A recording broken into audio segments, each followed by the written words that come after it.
అక్కడ పెడితే దాన్ని వదిలేసి ఇది తింటుందంటే, దీన్ని వదిలేసి అది, దాన్ని వదిలేసి ఇది, ముగ్గురికి వేరువేరుగా పెడితే తినకుండా దాన్ని చూస్తున్నావు ఎందుకు నువ్వు? నువ్వు తిను. అది తింటుందిగా సైలెంట్గా ప్రశాంతంగా తింటుంది. నువ్వు తిను, నీది నువ్వు తిను.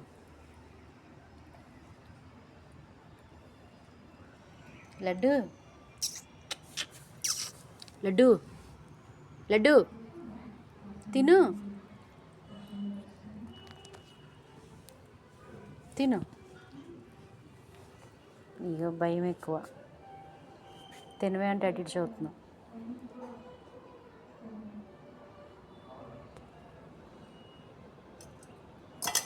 దాంది లాగుద్దావేండి?